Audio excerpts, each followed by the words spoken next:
ইসলামী ছাত্র সেনার ৪৫তম প্রতিষ্ঠা বার্ষিকী উপলক্ষে আয়োজিত হল বিশাল ছাত্র সমাবেশ ও বর্ণাঢ্য র্যালি। ২১শে জানুয়ারি মঙ্গলবার বেলা ২টায় চট্টগ্রাম লালদিঘি ময়দানে এটি অনুষ্ঠিত হয়। এতে প্রধান অতিথি হিসেবে উপস্থিত ছিলেন ইসলামিক ফ্রন্ট বাংলাদেশের মহাসচিব জননেতা অধ্যক্ষ আল্লামা জয়নুল আবেদিন জুবায়ের। আমরা দেখতে পাই প্রতিটি ছাত্র সংগঠন যখন কোন মিছিল বাইর করে অথবা তাদের প্লাকার্ডে আমরা দেখতে পাই ওরা লিখে যে অস্ত্র ছেড়ে কলম ধরো। এটা একটা কার্যকর স্লোগান, অস্ত্র ছেড়ে কলম ধরো।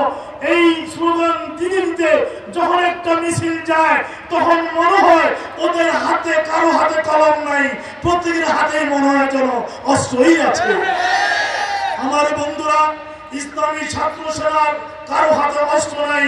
আমরা অস্ত্র ছেড়ে কলম ধরো এই স্লোগান দেই নেই, দেব না, বরঞ্চ আমরা চ্যালেঞ্জ করে বলতে পারি ইসলামী ছাত্র সেনার প্রতিটি নেতা কর্মীর হাত পবিত্র।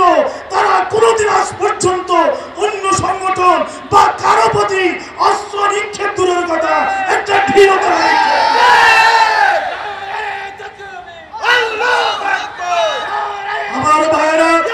বিশেষ অতিথি হিসেবে উপস্থিত ছিলেন ইসলামিক ফ্রন্ট বাংলাদেশের ভাইস চেয়ারম্যান অধ্যক্ষ আল্লামা এস.এম. ফরিদউদ্দিন, ভাইস চেয়ারম্যান অধ্যক্ষ এম. ইব্রাহিম আখতারি, আল্লামা Saleh Ahmad Ansari, vice chairman lion Mohammad Rafiq company ও যুগ্ম মহাসচিব সম হামেদ হোসাইন। প্রধান বক্তা হিসেবে উপস্থিত ছিলেন ইসলামী ছাত্র সেনার কেন্দ্রীয় সভাপতি ছাত্রনেতা অলিউর রহমান। প্রিয় ভাইরা আমার, এদেশের সমস্ত সুন্নি পীর মাশায়েখদেরকে আমরা সম্মান করি, শ্রদ্ধা করি। যে ছাত্র সেনা এই চট্টগ্রামের বুকে প্রতিষ্ঠিত হয়েছে, এই দেশের সমস্ত সুন্নি পীর মাশায়েখ আমাদের মাথার তাজ। তাদেরকে সম্মান জানাই, শ্রদ্ধা জানাই। সুন্নিয়তের ঐক্যের স্বার্থে আমাদের মহামান্য চেয়ারম্যান আওলাদে রাসূল আল্লামা সৈয়দ বাহাদুর শাহ যে কোনো ছাড় দিতে তিনি প্রস্তুত আছেন। আমাদের মহামান্য মহাসচিব তিনি প্রস্তুত আছেন। আমরাও মাঠ ময়দানে যে গুরুদের ছাড় দিতে, যে কোনো স্যাক্রিফাইস করতে আমরা প্রস্তুত আছি কিনা ভাইরা আমার। বিশেষ বক্তা হিসেবে উপস্থিত ছিলেন ইসলামী ছাত্র সেনার কেন্দ্রীয় সাধারণ সম্পাদক ফরিদুল ইসলাম চৌধুরী।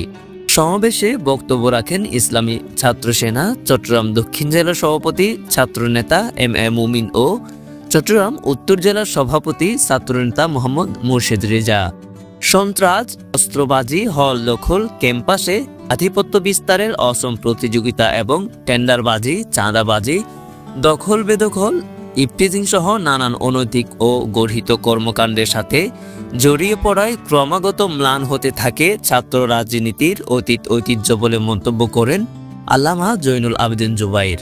এছাড়াও সম্প্রতি অন্তর্বর্তীকালীন সরকার কর্তৃক শতাধিক পণ্যের উপর কর বৃদ্ধির বিষয়টিকে জনবান্ধব নয় বলে উল্লেখ করে তা প্রত্যাহারের দাবি জানান তিনি। প্রধান বক্তার বক্তব্যে ইসলামী ছাত্র সেনার কেন্দ্রীয় সভাপতি ছাত্রনেতা অলিউর রহমান বলেছেন, সুস্থ ধারার ছাত্র রাজনীতি ফিরিয়ে আনতে ইসলামী ছাত্র সেনা নিরবিচ্ছিন্ন কাজ আঞ্জাম দিয়ে যাচ্ছেন। তাই তিনি ইসলামী ছাত্র সেনার পতাকা তোলে সমবেত হওয়ার জন্য ছাত্র সমাজের প্রতি উদাত্ত আহ্বান জানান। বিশাল ছাত্র সমাবেশে সভাপতিত্ব করেন ইসলামী ছাত্র সেনা চট্টগ্রাম মহানগরীর সভাপতি ছাত্রনেতা রাশিদুল ইসলাম রাসেল। সমাবেশে আরও বক্তব্য রাখেন এইচ.এম. মুজিবুল হক শাকুর, সম শহীদুল হক ফারুকি, মাওলানা জাকির আহমদ সিদ্দিকী, অধ্যাপক সৈয়দ হাফেজ আহমদ, সৈয়দ মাওলানা রফিকুল ইসলাম তাহেরি, মাওলানা মমতাজ উদ্দিন হোসাইনি, অধ্যক্ষ সৈয়দ মাওলানা আবু সালেহ, এস.এম. আব্দুল করিম তারেক, মাওলানা জয়নাল আবেদিন জিহাদি ও সম শওকত আজিজ। অন্যান্যদের মধ্যে উপস্থিত ছিলেন মাওলানা A M. Moinuddin Chowdhury Halim, M. Kafiluddin Rana, Kazi Ahsanul Alam, S M. Abu Sadek Situ, Abdullah Al Mumin, Mohammad Shahidul Islam, Mohammad Furqan Alam, Masrur Rahman সহ আরো অনেকেই। শিক্ষা প্রতিষ্ঠানের সহাবস্থান নিশ্চিতকরণ ও লেখাপড়ার সুষ্ঠু পরিবেশ সৃষ্টিতে কার্যকর পদক্ষেপ গ্রহণ করতে হবে এবং হল দখল ও ক্যাম্পাসে আধিপত্য বিস্তারের মতো নেতিবাচক কর্মকাণ্ড বন্ধে কার্যকর পদক্ষেপ গ্রহণ করতে হবে। 2 নম্বর, সকল শিক্ষা প্রতিষ্ঠান, বিশ্ববিদ্যালয় ও কলেজ সমূহতে অবিলম্বে ছাত্র সংসদ নির্বাচনের আয়োজন করতে হবে। দ্রুততম সময়ের মধ্যে নির্ভুল পাঠ্যপুস্তক শিক্ষার্থীদের হাতে পৌঁছে দিতে হবে। মসজিদ, মাদ্রাসা, খানাকা ও অন্যান্য ধর্মীয় স্থাপনায় হামলাকারীদের চিহ্নিত করে শাস্তির ব্যবস্থা করতে হবে। জুলাই ছাত্র গণ অভ্যুত্থানে আহতদের যথাযথ চিকিৎসা ও পুনর্বাসন নিশ্চিত করতে হবে। ছাত্র জনতার এই গণবিপ্লবকে নির্দিষ্ট কোন দল বা মতের গণ্ডিবদ্ধ করা চলবে না।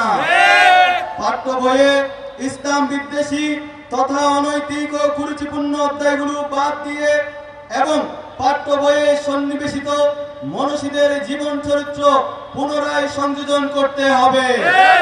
দল মত নির্বিশেষে সকলের নিকট গ্রহণযোগ্য, নৈতিকতা সমৃদ্ধ, বাস্তবিক, কার্যকরী ও স্থায়ী শিক্ষা ব্যবস্থা প্রণয়ন করতে হবে। জাতীয় শিক্ষা প্রণয়ন কমিটিতে সুফিবাদী ঘরানার ইসলামিক স্কলারদের অন্তর্ভুক্তি নিশ্চিত করতে হবে। নাটক, সিনেমায় ব্যঙ্গাত্মক চরিত্রে দাড়ি, টুপি ইত্যাদির ব্যবহার বন্ধ করতে হবে এবং সর্বোপরি শিক্ষা প্রতিষ্ঠানে দলীয় কর্তৃত্ববাদের বিরুদ্ধে কার্যকরী পদক্ষেপ গ্রহণ করতে হবে। আসসালামু আলাইকুম ওয়া রাহমাতুল্লাহ।